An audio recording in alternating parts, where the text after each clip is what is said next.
Good afternoon. Welcome back to Villefranche-sur-Mer, the village that never sleeps. It's been an exciting week, hasn't it? I've been up the scaffolding at Chez Betty's, we've been to Pambagnac competitions, and now look, you see that tent behind me? Do you know what's going on in there? No, it's not COVID, and it's not vaccinations, and it's not testing, and it's not a whisk drive. They're voting. It's the first round of the local elections. Could be interesting. I'll bring you those results next week. But today I want to focus on some other stuff, because it's been a very exciting week down here.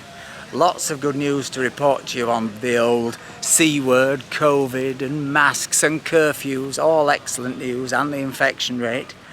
Slightly less excellent news that Italy has decided to make UK travellers quarantine, and I'm going to give you my thoughts on whether that might happen here in France. I also want to talk to you about how swinging clubs in Nice have been accused of bending the COVID rules. And you know what? I'm thinking of changing my name, and I want your opinion. So, don't go anywhere. Let's go into the village and have a chat.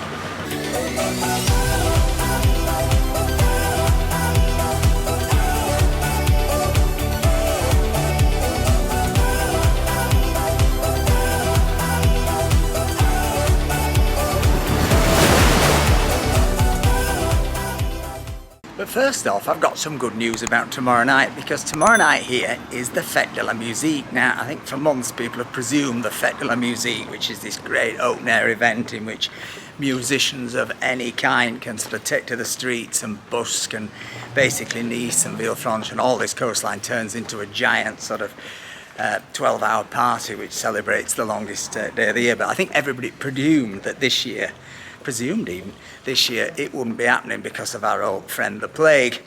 But things have improved so much this week that they've decided the Fête de la Musique can go ahead. I think there's the odd exception, maybe not quite as many buskers on the street, but tomorrow night is going to be a big party night.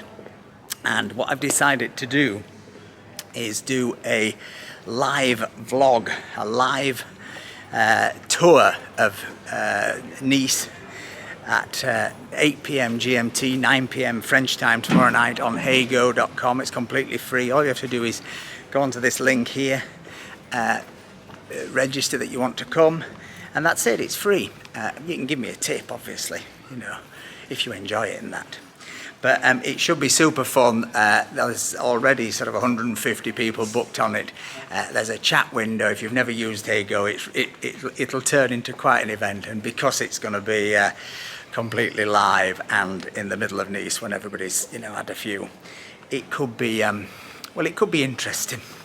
So anyway, that's tomorrow night, Monday night, heygo.com, Monday the 21st of June. Here's the link below. Anyway, on with today's vlog.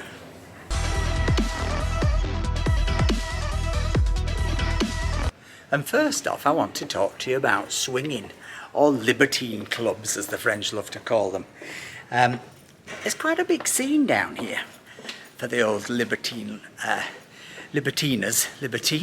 Bonjour, ça va? Bonjour, salut. I don't know what you call them really. Libertines. Anyway, whatever. There's been quite a lot of fuss in the French Parliament because it's emerged that libertine clubs can get round the COVID rules. So whilst nightclubs and theatres and places like that can't open, or certainly can only open in theatres cases with, you know, vastly reduced capacity, the old Club de Libertine or swinger clubs are allowed to open because I think they're classed as well, a health facility. Now, I think as some MPs and some local people have perhaps pointed out that the barrière geste, I think is what the French call it, which is the bonjour, ça va? Which is the you know, the prevention measures that one doesn't want to you know, catch anything. May not be of the best in the swingers clubs. Though I do remember last summer when things opened up that the Nice Matin, the local newspaper of record, did a feature on the swinging club out at the airport here, and the guy who ran it made clear that he thought it was completely safe because many of his customers had they'd reversed their practices, and he said they'd abandoned sort of face-to-face sex in favour of, we won't go into detail, but you can imagine doing it, the other way around. And he thought this was safer. But anyway, it is true. I was reading the other day, the Swingers Club in Cannes, the Swingers Club in Nice, they are fully functioning, whereas nightclubs, etc., have been closed for, I don't know, since World War II, I think it feels like. Not that I actually go to nightclubs. I wouldn't miss nightclubs if I never went to another one. But it's like, they're like churches. I like to know they're there. But anyway, that's the news on that. Just another example of the COVID craziness. It's not just related to Britain or Germany or Italy or wherever you're watching this from. The iniquities, the strangenesses, the contradictions of government policy pervade everywhere. Anyway, that is the swinging news. Now on to item 2.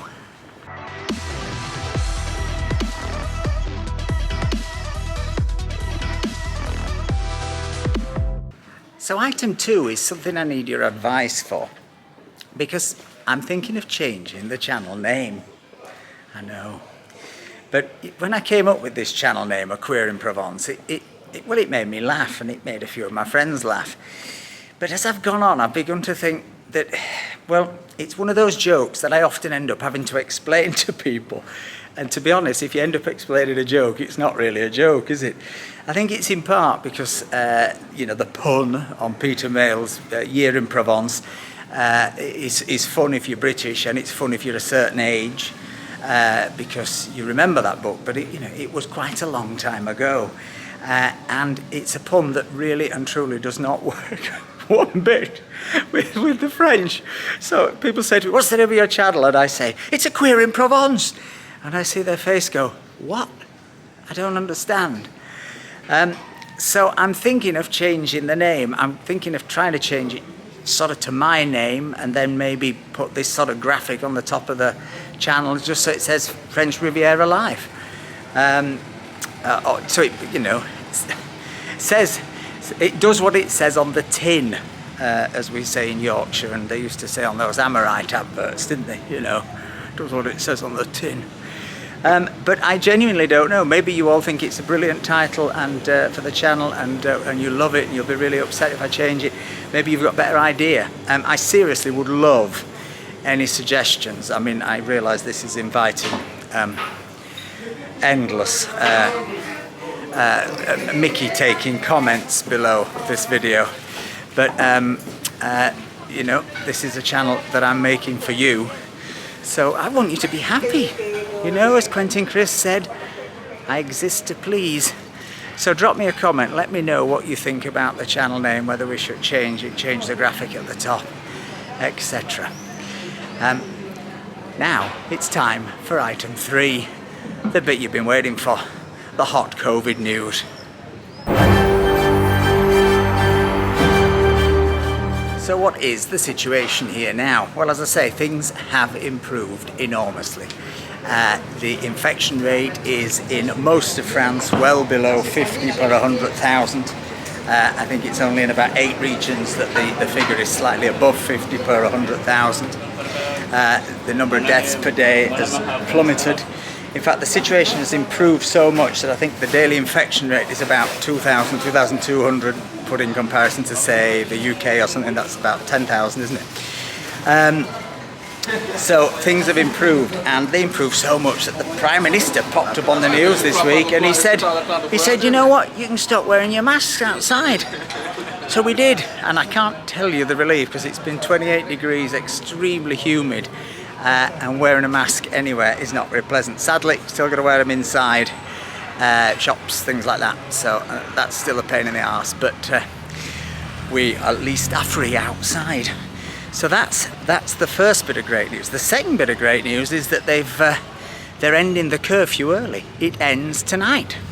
From tonight, there is no longer a nighttime curfew. Can you believe that? Me neither. Should we go down to the seafront? Yeah, let's go down to the seafront, see what's happening. So that's the second bit of good news. The other bit of good news, which I reported on last week, is that American, Canadian, I think, travellers all now completely on the green list. So you can come to France completely freely if you've been double vaccinated with just a test. There's no need to quarantine. I think if you haven't been double vaccinated, you can come and quarantine for 5 days.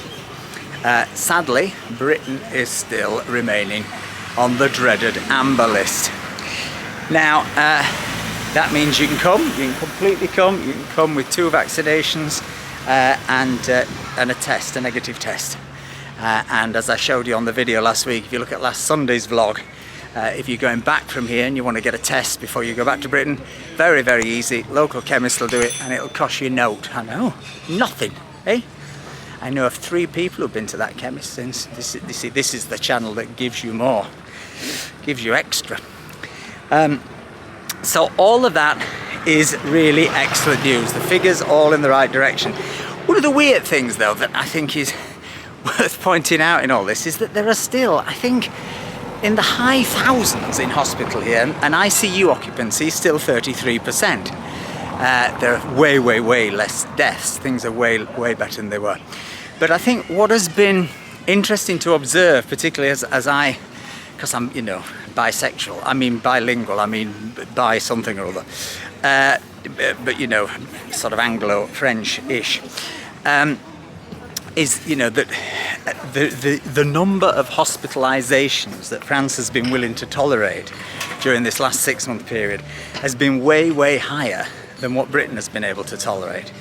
And I think the thing that's often not spoken about, certainly I've not read much in the British press about this, is just simply there are in France more hospital beds.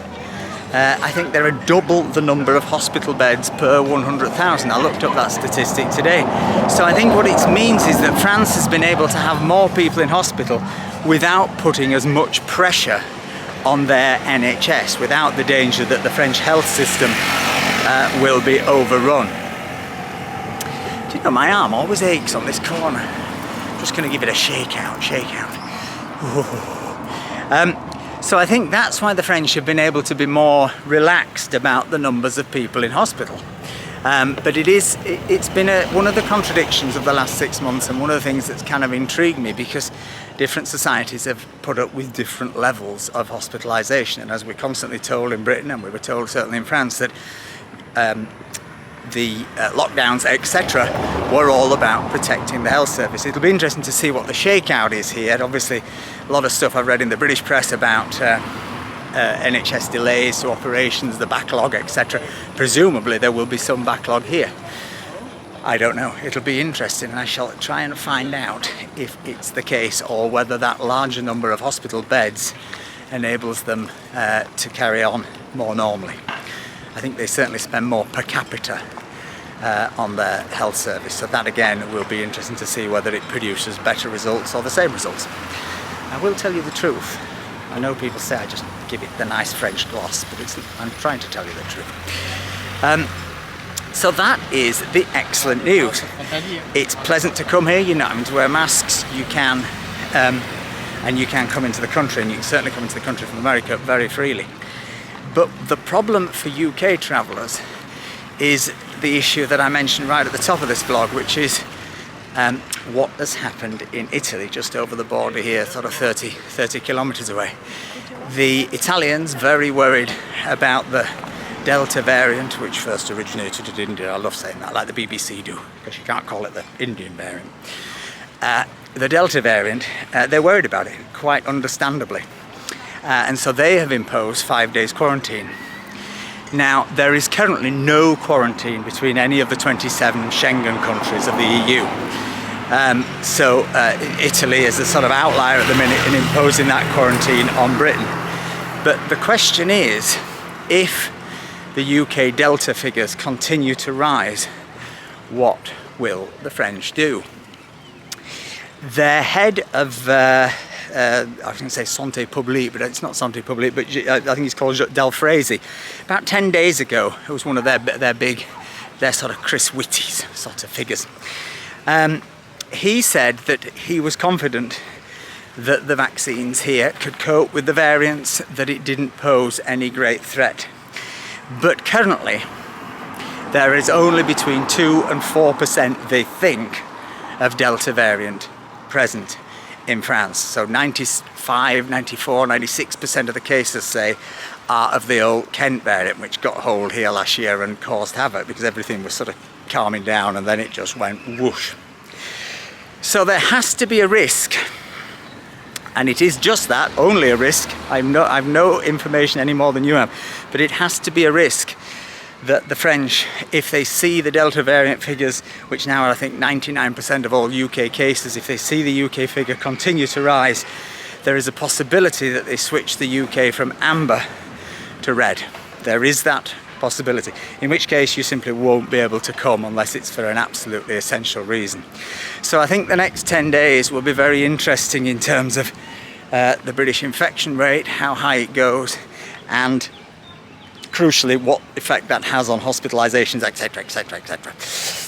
But it is just the only fly in the ointment that the situation now is so good in France that they have much more to lose by letting in people with a higher infection rate.